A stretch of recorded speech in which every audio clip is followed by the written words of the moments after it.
estamos de volta com Cidadania, um programa sobre cidadão e seus direitos. E hoje vamos falar sobre Conselho Tutelar e a sua atuação aí na defesa dos direitos da criança e do adolescente. Como convidado nós trouxemos aqui o Dr. Sacha Alves, ele que é promotor de justiça titular da 12ª Promotoria, com atribuições nos temas de hoje sobre a criança e o adolescente. Lembrando que você pode participar aí do nosso programa através do nosso Facebook, programa Cidadania Tudo Junto, através do nosso Twitter, @cidadania_TVC, e através do nosso WhatsApp, que vai passar aí bem certinho na tela, através do número 99905-9769. Então, pessoal, vamos participar, fiquem à vontade. E doutor Sacha, boa noite, seja muito bem-vindo ao nosso programa. Muito obrigado, é um prazer estar aqui para discutir essa temática tão rica, né, que é o direito da criança e do adolescente no nosso país. Temática muito palpitante, né, então é um prazer estar aqui com vocês essa noite. Obrigado. A gente que agradece, doutor. E para iniciar a nossa conversa, nós gostaríamos de saber quais os mecanismos previstos no nosso ordenamento que protegem a criança e o adolescente. E se realmente o senhor acha que existe essa necessidade de haver essas leis? Os mecanismos que o Estatuto vai trazer para a proteção da criança e do adolescente, o Estatuto ele vai romper com a lei anterior que a gente tinha no país, que era o chamado Código de Menores, né? A forma de proteger ali era uma forma, sobretudo, repressiva, a gente fala. Ou seja, atuava-se quando você tinha uma situação de risco e aí a lei chamava a justiça a atuar. Então, a gente sempre costuma dizer o seguinte, era sempre como se estivesse apagando fogo na situação, né? Já o Estatuto da Criança e do Adolescente, ele vai mudar essa lógica da atuação. Então, de que forma ele vai chamar essa atuação agora? Trazendo, sobretudo, mecanismos de prevenção. Ou seja, a melhor forma de você garantir o direito da criança é prevenir esse direito dessa criança, ou seja, garantindo os direitos básicos, né, que seriam 3, né, eu diria. Direito à educação, uma educação de qualidade e que aquela criança esteja na escola.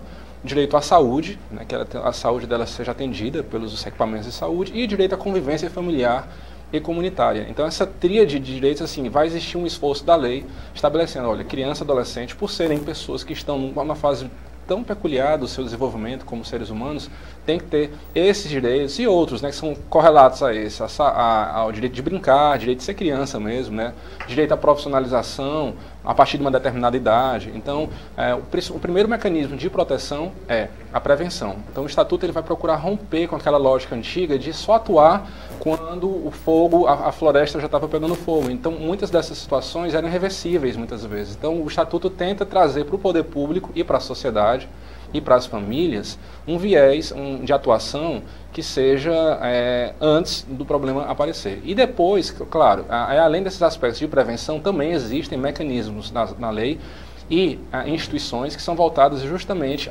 uma vez não foi possível prevenir o dano, existiu dano, existiu uma violação de direitos, então existem equipamentos, órgãos que são voltados justamente, especificamente para o atendimento da criança e do adolescente, sendo que desses, no Estatuto da Criança e do Adolescente, se destaca de fato o Conselho Tutelar, como um órgão que é composto por pessoas da sociedade, ou seja, não são engravatados, não são juízes, não são promotores, são pessoas da própria comunidade, que são escolhidos pela comunidade para proteger e que essa proteção se faça, sobretudo, rápida, porque o tempo da criança não é o tempo do adulto, né? Então, seriam esses mecanismos, assim, em linhas gerais, que o Estatuto traz para proteger a criança.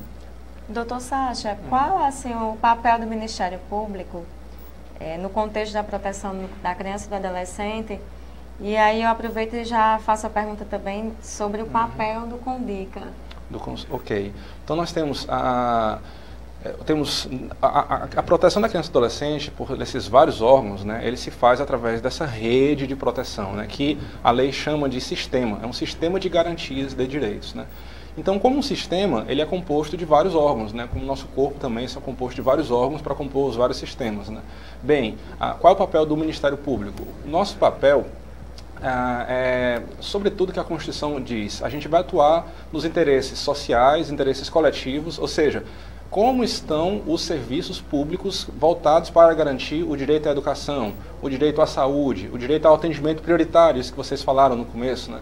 Criança tem que ter um atendimento prioritário no conselho tutelar, na escola, nos postos de saúde. Então, a gente tem uma forma de atuar nessa abrangência coletiva, eu diria assim, né? Como é que esses serviços estão funcionando no Brasil? E também, e nos casos mais graves, porque veja, a lógica da proteção da criança não é você acionar primeiro o Ministério Público, pelo contrário, ou o Judiciário. Na verdade, um dos princípios que rege, que nos governa, é o seguinte, é a chamada desjudicialização. A lógica é justamente contrária, é que o caso não chegue até o Ministério Público. Por quê? Porque simplesmente quando o caso chega no Ministério Público ou na Justiça, é sinal de que a floresta já está pegando fogo. Verdade. Então, assim, a atuação tem que ser antes. Tem que ser na hora que a criança está fora da escola, na hora que a criança está na rua, na hora que a mãe está desamparada, nessa hora tem que existir essa atuação, né? Então, a nossa atuação do Ministério Público, a gente costuma dizer no direito, numa expressãozinha chamada subsidiária, ou seja, atua só quando houve uma falha dos equipamentos, dos serviços, das pessoas que deveriam ter agido antes, né? E aí a gente vai entrar em cena para levar aquela causa para o judiciário, para que lá o juiz ele aplique uma medida de proteção para aquela criança, né?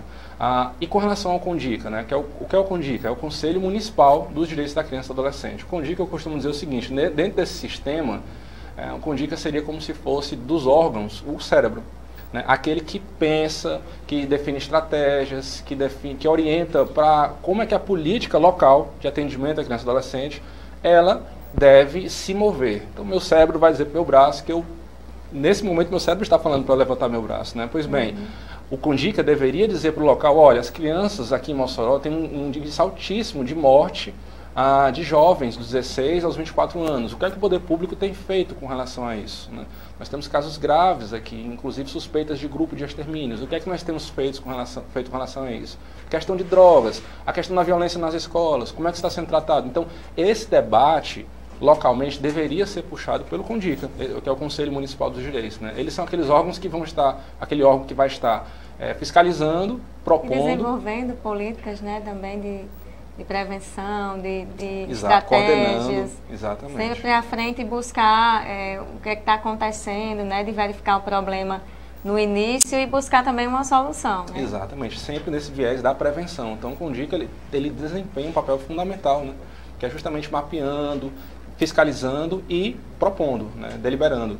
A lei vai dizer que é o poder de deliberar do CONDICA, né? Ele conhece a realidade e ele propõe para o poder público, né? E é interessante que no Brasil como um todo, os CONDICAs, eles não desempenham todo aquele poder que eles têm na mão deles, porque, inclusive, os tribunais dizem que uma vez o CONDICA decidindo e, por exemplo, dizendo, olha, existe uma falta de cobertura, por exemplo, aqui no município que não tem um abrigo para a criança, por exemplo, né?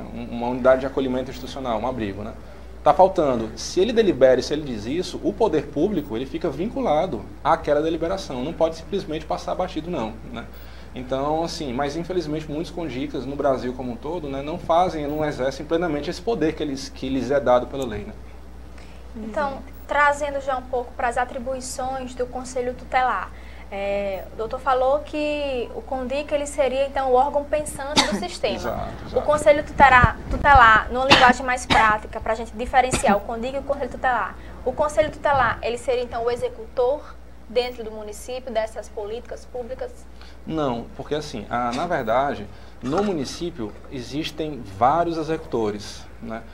Então, que aí a gente está falando do quê? Da promoção dos direitos. Então, por exemplo, direito à educação, o Conselho Tutelar vai executar? Não. Quem executa? A Secretaria de Educação, as escolas, os professores. Saúde, quem vai executar? Secretário de Saúde, os hospitais, né, que vão estar fazendo esse trabalho.